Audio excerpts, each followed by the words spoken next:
Assalamu alaikum. This is Naaila, and I am contributing counselor here at About Islam.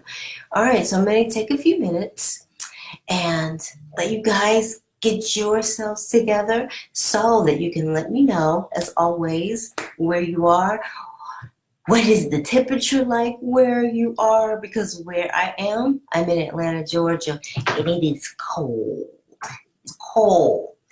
So, as always, I want to know where you guys are, what countries, what time zones, what weather, what blessings, all the good things that you are representing that come from Allah today. All right? So let me know who's here with me. I see people are coming in. Let me turn up my volume here and I'm going to get myself together. Today I only have a few questions. I have a few questions in regard to relationships, and if you've been here before, you know that you can go to the About Islam page and you can go to, submit your own questions, and through the inbox while we're here live, you can also submit them at any time for me or any of the other counselors to respond to you. All right? Ooh, Tammy. It's 75. Really? It's 75 degrees? Wa alaikum salam. It's 75. Ahmed, yes, I'm cold. It is cold here. It got down to the 30s the other day. What's today? It's Friday? It was in the 30s on Wednesday, and I have not yet recovered. I'm from the South. I'm not used to this. Not used to this at all. At all. It's actually warmer today, but I haven't recovered yet. So, Ahmed, let us know, where are you from? Tammy, you've got me jealous with your 75 degrees, but mashallah, Allah can do all things all around the world at the same time, right? He's got me cold here, you at 75 over there. So as I said, you can definitely submit your questions into the inbox, and I will try to answer them. You can always put them right here. If you feel comfortable presenting your questions here in the open. My area is relationships, and definitely your relationship with Allah and the relationship with yourself. But I am not an Islamic scholar. I am not a student of knowledge. I'm just a Muslim trying to get to Jannah, inshallah. So the questions that I have for today, this is the first one, okay? It says, how can I balance my career goals and family? I see many sisters, mashallah, including you, who are successful. They run their own business, not necessarily with their husbands together, although I'm sure working on the same project with your husband make things easier while having kids. We currently do not have children, and we are both working on our own projects. He desires children already, but I am confused. How will I manage all of these? Career goals, which is a field that helps other people, other Muslims, so it's not only about me desiring to pursue career. Home stuff like cooking, cleaning, and kids, I am afraid I will not have much of my me time. Can you give me some tips on how to balance this? Ha ha ha ha ha.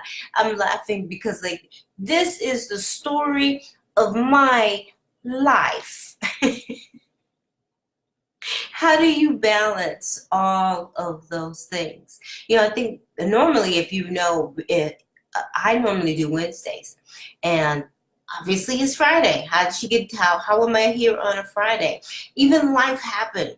My husband, he had surgery on Wednesday, and About Islam was so accommodating for me to allow me to be able to do it on another day so that I could still be present for my husband at his surgery that began at 6 a.m. We started before Fajr on Wednesday. And this is what I mean, is that when we think about a career, for a woman, because there were so many things that you didn't include.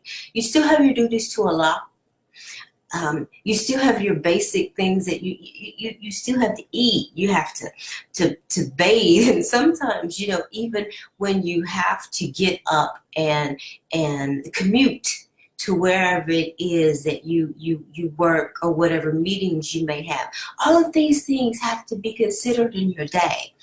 And then if you have children, and then yes, you know what, when you get off work, people still want to have a meal. You still have a duty and responsibility to do those things. You still want your home to be comfortable and to be clean. So yes, I get it. And the number one thing that I will tell any woman is that everything is not going to be number one. It isn't. And this is the problem. It's like, how can I do this, and I do this, and I do this, and I do this, and get it all done? You can, but it's not doing this, and doing this, and doing this, and doing this. Because this makes it seem like they're side by side. No, they're actually in chronological list. You're doing this, all right? And then the next thing, okay? And then the next thing, okay? So you do one thing at a time. Then that really is how you do it. The other thing is you make a decision about what is your lean time. What will your lean time looks like? Some people are going to be okay with saying, all right, I cooked. I didn't clean the kitchen today because I had a deadline. I had a project that I had to complete by 9 p.m. But I'm going to get up and I'm going to do the dishes tomorrow at Fajr. You're going to have to make sure that you have some boundaries established for your lean time when things do get hectic, when a child gets sick, when you don't feel well, when you have to go to meetings, when you need to cook but it's hard because you haven't been to the grocery store in a couple of days. I feel like I'm telling on myself over here.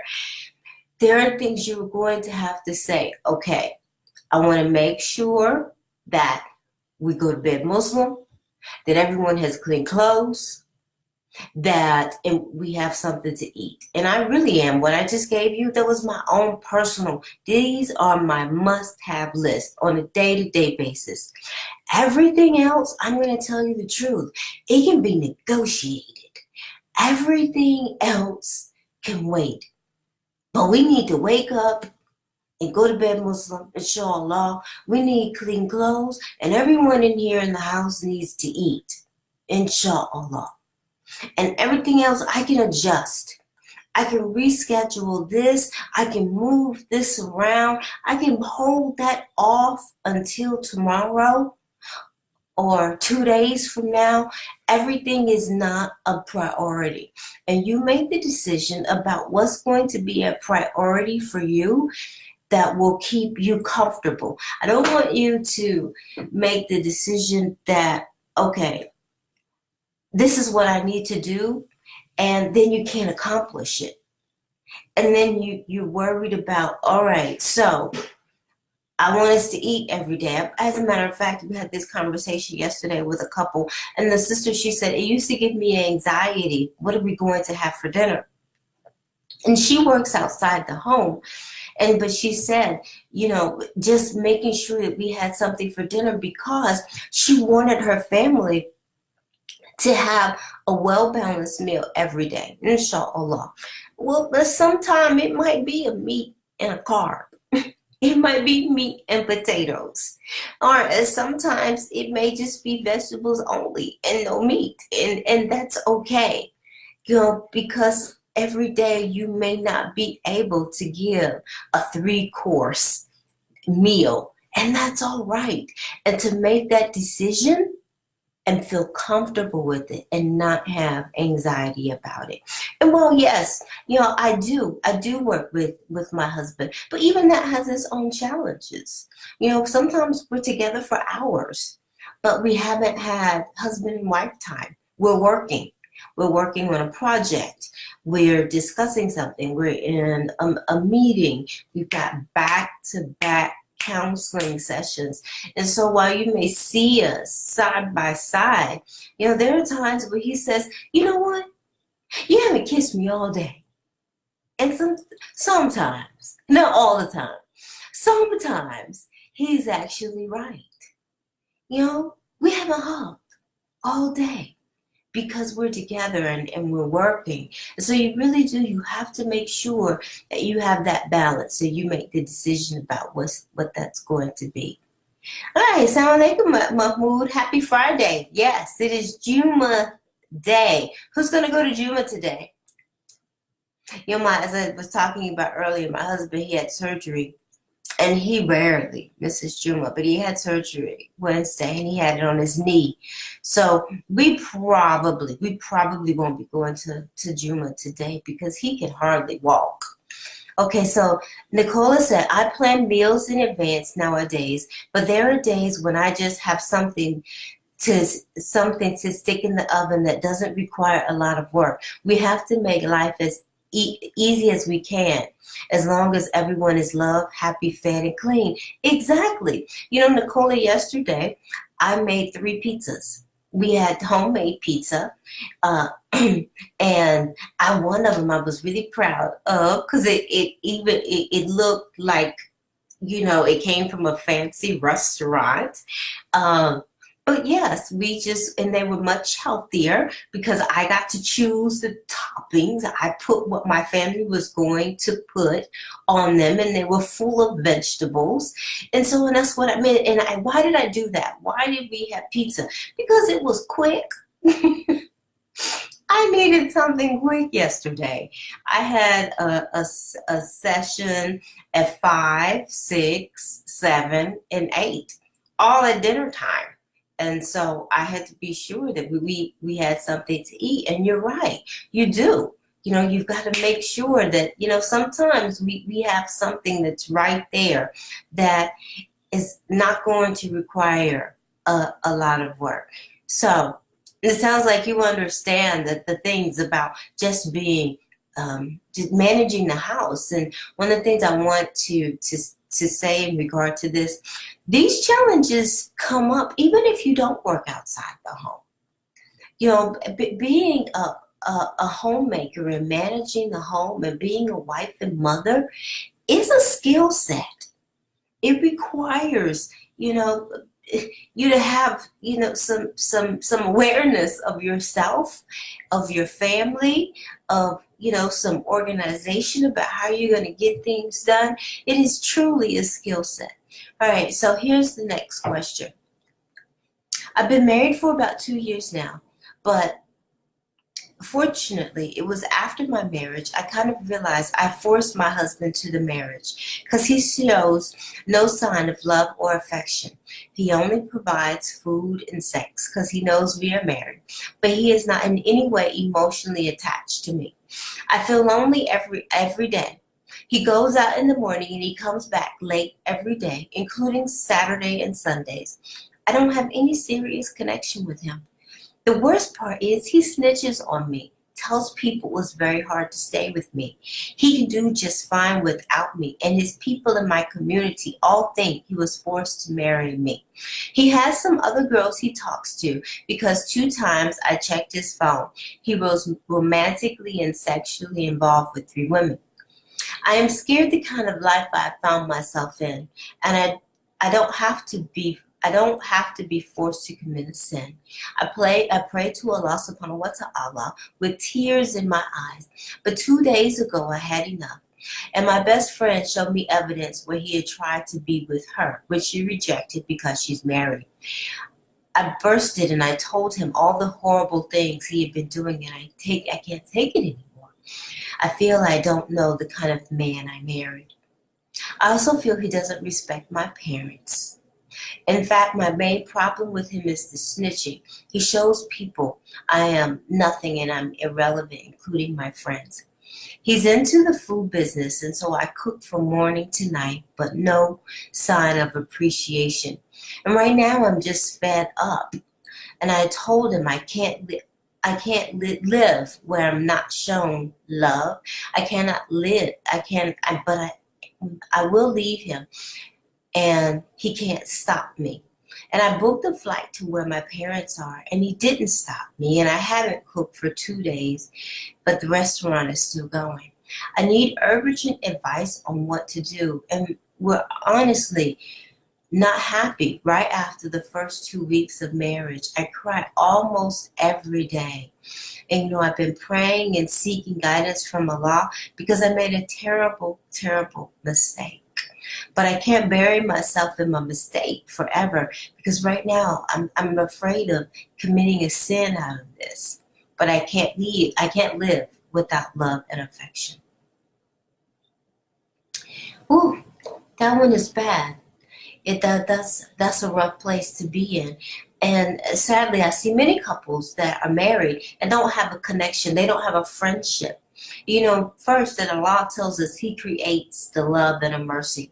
He creates the love and affection between a man and a woman.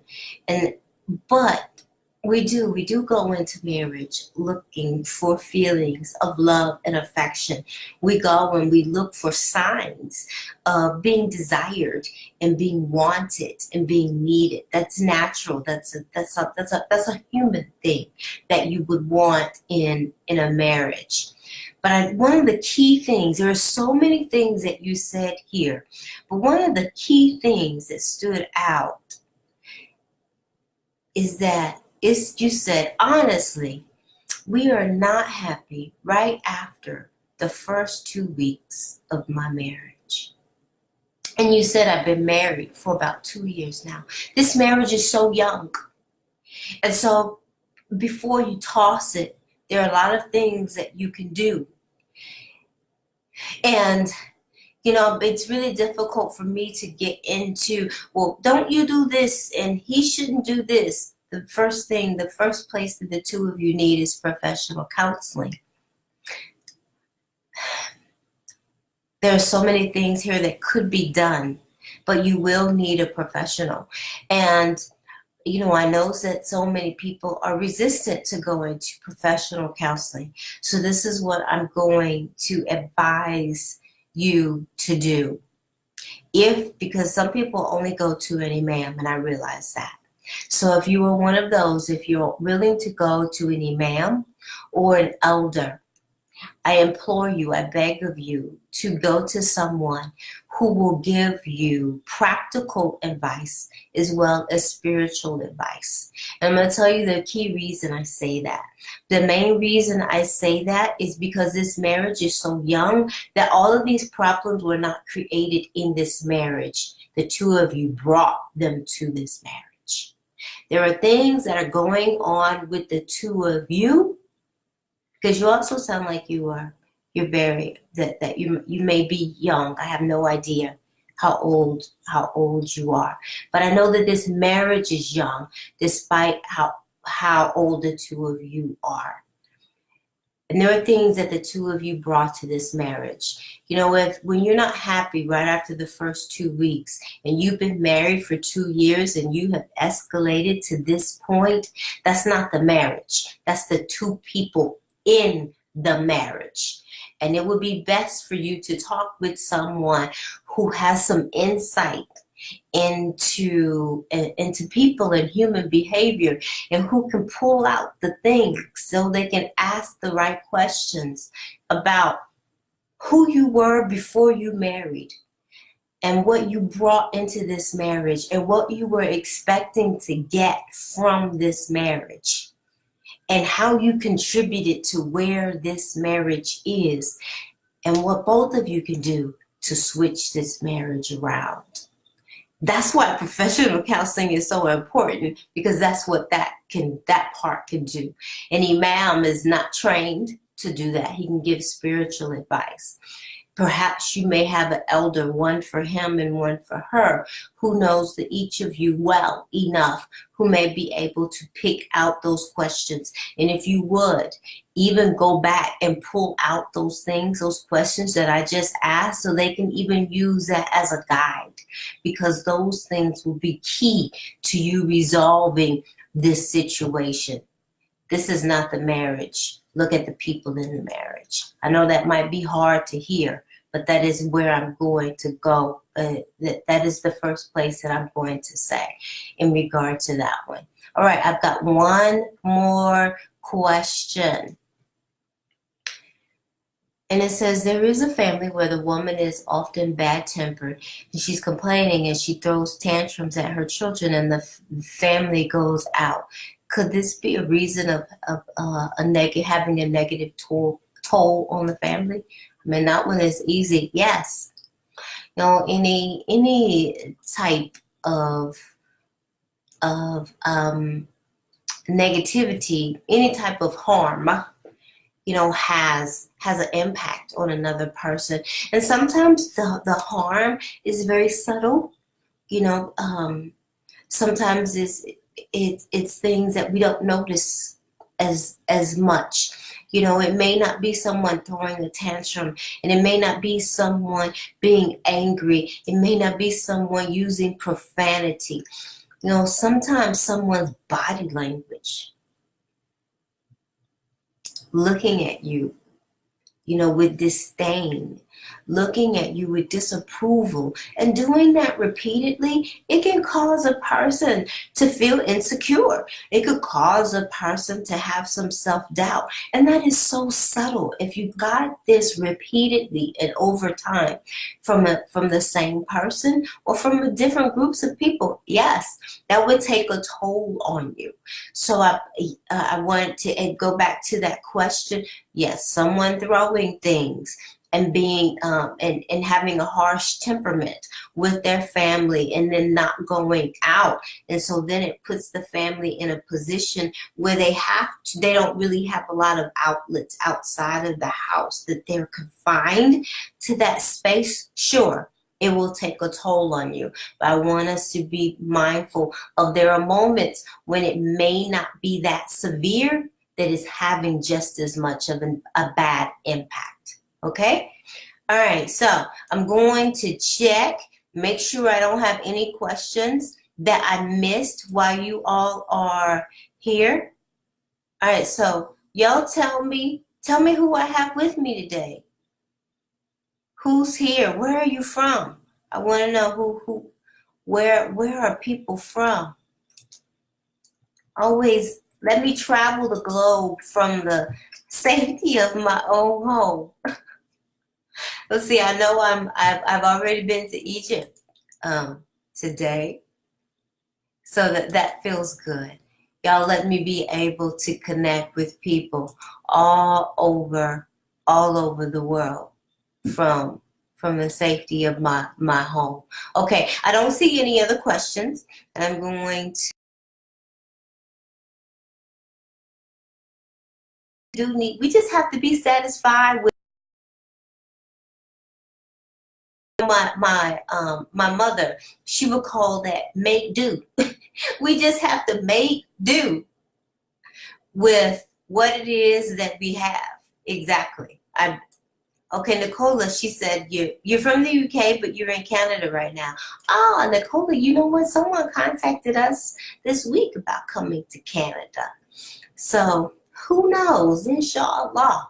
Make dua that we're going to be able to bring some Islamic services to Canada directly, inshallah.